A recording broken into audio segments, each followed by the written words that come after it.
Reading from the Sayings of the Desert Fathers. I'm going to do one or two of these every few days, and it's just some wise anecdotes, sayings, little stories. The first one is from Abba meaning Father Anthony. The brothers praised the monk before Abba Anthony. When the monk came to see him, Anthony wanted to know how he could bear insults, and seeing that he could not bear them at all, he said to him, "You are like a village, magnificently decorated on the outside, but destroyed from robbers within."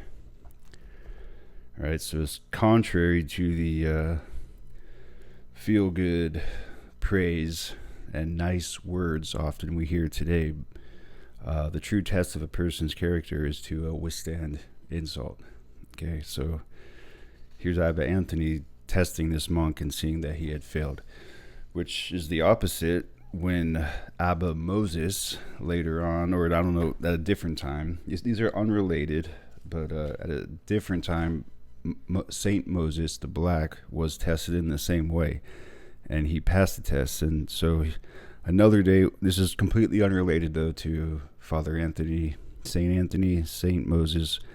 On another day, when a council was being held in Scetis, the fathers treated Moses with contempt in order to test him, saying, "What does this black man come among us? Why does this black man come among us?" When he heard this, he kept silence. When the council was dismissed, they said to him, "Abba, why did that not grieve you at all?" He said to them, "I was grieved, but I kept silence." Right? We can only control our actions. We cannot control what other people do or say. We can just control what we do and say. So in this case, Saint Moses, Father Moses, Abba Moses, the Black, the Strong, maintained internal peace and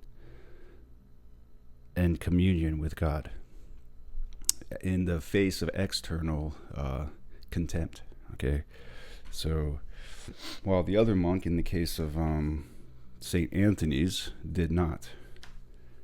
So no matter what happens in this world externally with things we cannot control, maintain your connection, communion, and worship and praise of the one living God, Jesus Christ. And that's all we can do. Praise the Lord Jesus.